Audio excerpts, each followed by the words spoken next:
Olá, no Direito Sem Fronteiras de hoje vamos falar sobre o jihadismo e a política externa norte-americana no Oriente Médio. Muçulmanos são confundidos com jihadistas, grupos extremistas religiosos. Por isso, o sentimento anti-islâmico se espalhou pelo mundo. E há um equívoco em transformar uma religião em sinônimo de barbárie. O que diz o Comitê de Segurança da ONU sobre o assunto? Veja na reportagem.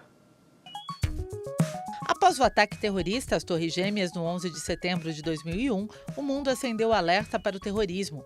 Todos os muçulmanos viraram alvo, sem distinção, das forças de segurança de países da América do Norte e Europa. É comum ligar o islamismo, religião muçulmana, aos atos terroristas de grupos extremistas.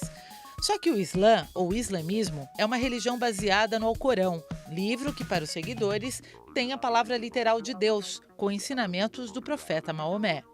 A jihad é um conceito essencial da religião islâmica e significa empenho, esforço ou luta, uma forma de conquista da fé perfeita. Os jihadistas são radicais e entendem que a luta violenta é necessária para restaurar a lei de Deus na Terra. A Al-Qaeda, a Jihad Islâmica e outras ramificações já mataram e morreram pelo chamado jihadismo. Os grupos promovem ataques terroristas na Europa e América do Norte, além de manter uma guerra constante na faixa de Gaza, que é controlada pelo Hamas, grupo islâmico que não reconhece o Estado judeu. Mas nem todos os muçulmanos compartilham dessa guerra e discordam dos que misturam religião e violência. Para debater o assunto, convidamos Danilo Porfírio, especialista em Direito Internacional e pesquisador sobre o Estado Islâmico, e Joanisval Gonçalves, advogado e doutor em Relações Internacionais. Muito obrigado pela presença dos dois aqui no nosso programa. Obrigado. Bom, de saída nós temos aqui um problema conceitual entre o jihad pacífico e o conceito que foi subvertido para ações de violência. Sim. O que nós poderíamos fazer em termos de informação do mundo sobre essa diferença? Bob, especificamente, o jihadismo ele é um movimento de insurgência política que recorre à violência como um instrumento de resistência. E ele se escora no discurso religioso do jihad. E o que é jihad? Jihad é um princípio ético. Acima de tudo é isso. Nós temos que entender que o muçulmano entende que a comunidade de fiéis, ou ummah, ele se espalha pelo mundo não tendo fronteiras específicas. A fronteira da comunidade ela é fluida, porque, na verdade, onde tivermos muçulmanos, nós teremos a comunidade ali presente. Diante dessa realidade, para o muçulmano, os desígnios de Deus se manifestam dentro dessa comunidade. E cabe ao muçulmano, como aquele que está sujeito aos preceitos de Alá, é por isso da palavra muçulmano, aquele que se submete a Deus, ele deve o quê? Buscar uma certa virtude dentro da comunidade. Reconhecer um papel de serviços dentro da comunidade. Mas em algum momento, essa doutrina foi subvertida só por uma questão de violência. Claro, tanto que eu gostaria só de enfatizar isso. Jihad, ele na verdade é um preceito ético, no qual ele se divide em jihad al-kubra e jihad al-sugra. Esforço maior, esforço menor. Esforço maior, eu tenho que reconhecer que como muçulmano, eu também estou exposto a vícios, a limitações, a defeitos. Então, o esforço maior é um esforço interior, na busca em ser um muçulmano virtuoso. O jihad al-sugra é a força de resistência. Entender que o muçulmano não pode se silenciar se outro muçulmano passa aflição, passa perseguição. Tem inclusive, um dito e feito do profeta Muhammad que diz: nenhum muçulmano pode dormir tranquilo, ciente que o quê? Um irmão passa aflição ou passa necessidade. Esse foi o ponto que surgiu para a defesa de movimentos violentos. Violentos. E esses movimentos violentos, Bob, se iniciam a partir do século XIX. O jihadismo é um movimento historicamente, não é, professor Jonisval, recente. Ele é do final da primeira metade e início da segunda metade do século XIX. Ele é uma resposta de resistência contra a dominação ocidental anglo-francesa no norte da África e no que hoje chamamos de Paquistão e Índia. Nós temos alguns grupos que ocupam as manchetes do mundo inteiro. Nós tivemos a Al-Qaeda com a liderança do Bin Laden e agora temos o Estado Islâmico. Que diferença existe, se existe, entre esses dois grupos, professor? Bom, esses dois grupos eles estão num momento de mudança. Quando a gente fala de terrorismo, a gente fala de uma nova onda do terror internacional, uma onda de caráter fundamentalista religioso. E esses dois grupos, bom, a Al-Qaeda, ela ganha força, sobretudo na década de 90, e ela resulta de uma ação geopolítica 10 anos antes, quando nós temos os soviéticos, a antiga União Soviética, invadindo o Afeganistão. Os núcleos de resistência que se estabeleceram no Afeganistão, primeiro de afegãos, mas depois de muçulmanos oriundos de diferentes pontos do planeta, com destaque para aqueles que vinham da Arábia Saudita para lutar contra a ocupação soviética. Treinados pela CIA. Exatamente. E transformados em guerreiros numa guerra santa contra aquele agressor, na época, aquele agressor comunista. O que acontece? Com o final da Guerra Fria, com o fim da União Soviética, nós temos uma mudança no sistema internacional muito significativa. Acaba a guerra do Afeganistão e logo em seguida a gente tem a Primeira Guerra do Golfo. Iraque invade o Kuwait, aquilo que nós já conhecemos a história, e em resposta as forças ocidentais, e com autorização da ONU, lideradas pelos Estados Unidos, vão combater o Iraque e libertar o Kuwait. O que acontece nesse momento? É aí que está a origem da Al-Qaeda e desse discurso todo. Os americanos chegam e se estabelecem na Arábia Saudita. A partir da Arábia Saudita se desdobrava para o ataque ao Iraque e para a libertação do Kuwait. Onde estão até hoje. Onde estão até hoje. Agora em uma escala muito menor. Mas o que acontece naquele momento? Aqueles combatentes fervorosos, religiosos, wahhabitas que haviam lutado no Afeganistão, percebem que a Arábia Saudita está sob uma ocupação quase do que eles chamariam de hereges. A Arábia Saudita é muito importante para um grupo significativo dentro do Islã, porque é ali onde estão as duas mesquitas sagradas, Meca e Medina. A gente pode assinalar que existem 3 grandes lugares sagrados, há outros, mas os 3 principais do Islã são Jerusalém, Meca e Medina. E para alguns grupos, e aí entra Osama Bin Laden, a presença americana naquele território era a presença de infiéis no solo sagrado. Só uma pergunta. O Bin Laden, todo mundo sabe que hoje, os dados mostram isso, ele foi treinado pela CIA para ajudar a derrotar os soviéticos no Afeganistão. E esta derrota russa-soviética no Afeganistão teria sido um dos momentos mais críticos do socialismo integrado, tá certo? E daí a derrocada do sistema a partir de Gorbachev, etc. Foram 11 anos de guerra, salvo engano. Como que o Bin Laden, tendo sido treinado pela CIA, se transforma no maior inimigo dos Estados Unidos? A questão é muito simples. O Bin Laden não estava ali como um agente participante do processo da Guerra Fria. Aos olhos daqueles que mais tarde serão chamados de mujahidins, o intuito não era defender ou levantar a bandeira dos americanos ou de uma concepção liberal de modernidade. No Afeganistão. No Afeganistão. Bin Laden estava ali para expulsar a personificação do mal ocidental moderno. E era isso que eu estava te falando. Os mentores do jihadismo são basicamente 3, Bob, que é o Jamal al-Afghani, século XIX, Said al-Tab, que inclusive foi da Irmandade Muçulmana, na sua fase... No Egito. No Egito. Na origem, né? Na origem, na sua fase mais rígida, mais radical. E o paquistanês Maudud. O que acontece? Osama, ele absorve essa retórica de o quê? Primeiro vamos combater o primeiro mal, que são os soviéticos. Vencemos. Agora teremos o quê? Que combater o segundo mal, que é o quê? São os americanos. E essa retórica de oposição, Bob, fica evidente naquilo que o professor Jonisval já nos disse.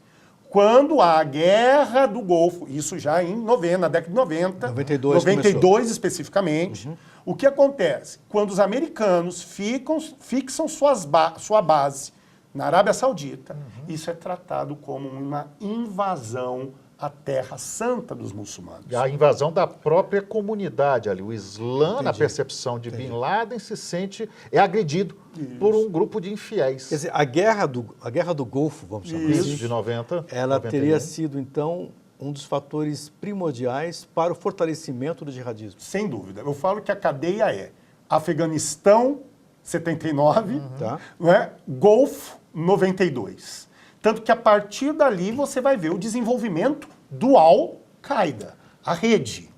Tem um ponto interessante aí. Quando a gente pensa nessa fase de terror e fundamentalismo islâmico, a gente tem mais 2 eventos que são importantes. E o ano de 79 é um ano muito importante, porque nós temos, no início do ano, a Revolução Islâmica no Irã. Xiita, e dali nós temos uma linha sustentada, orientada, liderada por Khomeini, que vai ser responsável por ações terroristas no mundo nos anos 80 e nos anos 90. A gente tem um outro evento que é muito importante em 79, nós já falamos dele, que é a invasão soviética no Afeganistão. Pela primeira vez, os soviéticos vão viver o que os americanos viveram no Vietnã. E aquilo envolve a questão religiosa também. É um agressor contra um país islâmico, no final das contas, e uma resistência islâmica ao comunismo. Mas tem um terceiro evento que pouca gente conhece e que aconteceu no final de 79, em novembro e dezembro, que foi exatamente a invasão da Meca por um grupo fundamentalista religioso muçulmano. É um grupo terrorista que ataca a Meca, é o local de peregrinação. Que grupo islâmico? Foi um grupo radical, salafista, que invade a Meca. O que é um grupo salafista? Salaf vem de fundamento. Eles defendem uma visão própria de origens, de busca de origens. Nada a ver com a Irmandade? Não. Um grupo independente. E esse grupo era messiânico. O líder deles, eles diziam que o líder deles seria o novo Mahdi, o Messias, o Redentor, Mahdi, exatamente, Mahdi. E que viria e que seria o líder do mundo islâmico. Com isso eles invadem, eles mantêm como refém todas aquelas pessoas que estavam lá, e veja, estou falando do local sagrado, onde todo muçulmano tem que ir uma vez na vida, pelo menos. E purificar-se. Exatamente, para fazer as circunvoluções ali, em torno, efetivamente, da pedra sagrada. E esse local é invadido, as pessoas que estão ali são feitas reféns, e o que acontece? São 2 semanas de terror. Isso em 79. Isso em 79. Esse grupo terrorista ele só é neutralizado por uma ação saudita com forças especiais paquistanesas e francesas. Vamos continuar daqui a pouquinho no segundo bloco, Certo. Porque o tempo agora ficou curto. Voltamos já.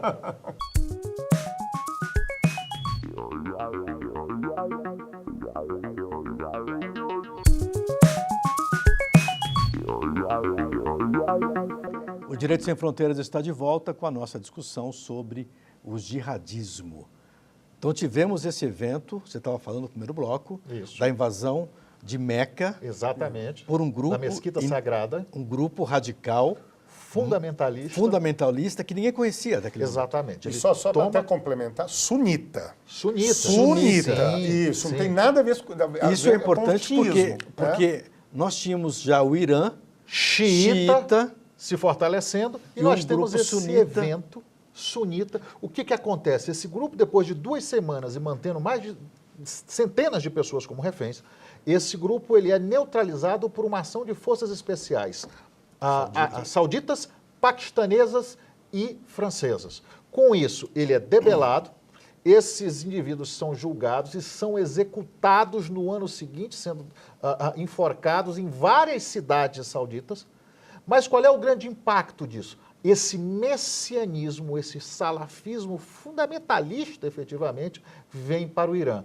E a resposta a isso acontece na própria Arábia Saudita. A Arábia Saudita, como Estado, endurece mais em termos religiosos, se aproxima de clérigos mais conservadores e, a partir daí, ela trava uma guerra interna também contra esses grupos messiânicos dentro do Islã. Então, são 3 movimentos que a gente havia falado no primeiro bloco, Tudo em 79. afetam o mundo a partir daí. Eu queria só fazer uma diferenciação, assim, estabelecer uma diferença entre o xiita e o sunita. Ótimo. É importante estabelecer isso, porque isso está na base do islamismo. Então vamos lá. A diferença é basicamente definida por questões não só religiosas, mas políticas. Estamos falando ainda da fase do califado, né? O califado omíada, não é? Início do califado omíada, quando o que acontece? O sobrinho e genro do profeta, Ali, ele é escolhido depois de muita resistência como o califa da comunidade muçulmana. Sucessor. Sucessor. Califa, o sucessor da comunidade. Tínhamos tido 2 califas, que era o califa Abu Bakr e o Omar. E aí veio o Ali. O que acontece? Ali é deposto, há uma guerra civil, e aí o que vamos testemunhar, o que vamos observar ali? O Islã, a comunidade, vai ter um racha político entre aqueles que seguem a linhagem de Ali, e daí vem o termo xiita, vem de Shi'in al-Ali, partidários de Ali, e os sunitas, ligados à tribo coraixita, Meca, sob liderança, inclusive, na época da mulher, da viúva do profeta, que é Aisha. O que acontece? Então, há, primeiramente, essa divisão de concepções de governança dentro do Islã. Tanto que a gente vai falar que no xiismo, nós acreditamos no imamado, ou seja, o governante, o líder da comunidade, tem que ter linhagem sanguínea que remonta ao profeta. Tanto que você vai ver que os líderes xiitas, eles se dizem herdeiros sanguíneos de Maomé. Ou sanguíneos ou espirituais. Exatamente. O imã. Usam o turbante escuro, Isso. que está relacionado a isso. E os sunitas creem na ideia do quê? Do califado. A própria comunidade elege o representante do profeta. Teoricamente seria um pouco mais liberal o sunita. Teoricamente. Não, pelo contrário. É mesmo? O sunita ele é vinculado à suna, às tradições, aos costumes. Quem é que domina o islamismo? O islamismo majoritariamente é sunita. A maioria absoluta dos mais de 1 bilhão de muçulmanos é sunita. Aí é como o Danilo assinalou muito bem, às vezes a gente tem uma visão equivocada, quando se fala em xiismo, se pensa no radicalismo. Dentro do sunismo, sobretudo os grupos wahhabitas, são muito mais radicais, em termos de limitados na sua percepção, muitas vezes, de liberdade, do que dentro do xiismo. O xiismo é uma minoria, o outro grupo é que durante muito tempo era o opressor. Além daqueles vídeos violentos de degola, de sequestrados que ganharam o mundo todo, havia um vídeo do Estado Islâmico, que aliás, eles têm uma operação de marketing de altíssima cinematográfico. categoria, né? E esse vídeo aparecia um trator empurrando areia do Oriente Médio. E eles falavam na remoção de fronteiras. A política norte-americana para o Oriente Médio, a política do Império Britânico para o Oriente Médio, a política dos franceses para o Oriente Médio, estabeleceu fronteiras que não existiam naquelas dunas. Sim. Como contextualizar o Estado Islâmico hoje no redesenho desses países árabes? O Estado Islâmico ele surge exatamente dessa crise de redesenho. Onde é que o Estado Islâmico surge? No Iraque. E qual Iraque? O Iraque sob a ocupação americana. Sim.